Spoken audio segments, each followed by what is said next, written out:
I am announcing Canada will be responding to the U.S. trade action with 25% tariffs against $155 billion worth of American goods. মার্কিন পণ্যের উপর 25% শুল্ক আরোপের ঘোষণা দিয়ে জাস্টিন ট্রুডো জানান যেসব পণ্যের উপর শুল্ক প্রযোজ্য হবে তার মধ্যে রয়েছে আমেরিকান বিয়ার, ওয়াইন, ফলের জুস, ভেজিটেবল, পারফিউম, পোশাক ও জুতা। এছাড়া খেলাধুলার সামগ্রী, ফার্নিচার, প্লাস্টিক ও হাউসহোল্ড আইটেম রয়েছে এই তালিকায়। তিনি বলেন, এই পদক্ষেপের পর সরাসরি প্রভাব পড়বে পণ্যের দাম ও যুক্তরাষ্ট্রের অর্থনীতির উপর। আমদানিকৃত জ্বালানির উপর শুল্ক আরোপ করলে তা ব্যবসায়ী ও ক্রেতাদের উপর গিয়ে পড়তে পারে, যার ফলে সব ধরনের জিনিসের দাম বেড়ে যেতে পারে। যুক্তরাষ্ট্র প্রায় 40% অপরিশোধিত তেল আমদানি করে এবং এর বড় অংশই আসে কানাডা থেকে।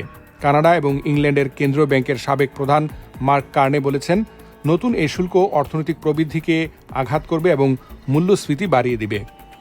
এদিকে যুক্তরাষ্ট্রের রিটেল ইন্ডাস্ট্রি লিডার্স অ্যাসোসিয়েশন বলেছে, দেশগুলোকে একটি সমঝোতায় পৌঁছতে কাজ করা উচিত। আমরা বুঝতে পারছি যে প্রেসিডেন্ট একটি সমঝোতার জন্য কাজ করছেন। 4 দেশের নেতাদের 4 ফেব্রুয়ারির আগে একটি চুক্তিতে পৌঁছানোর জন্য কাজ করা উচিত, কারণ ব্যাপক ভিত্তিক শুল্ক যুক্তরাষ্ট্রের অর্থনীতিকে ক্ষতিগ্রস্ত করবে বলছেন তারা। Mohammad Shamim, BTV US, new York.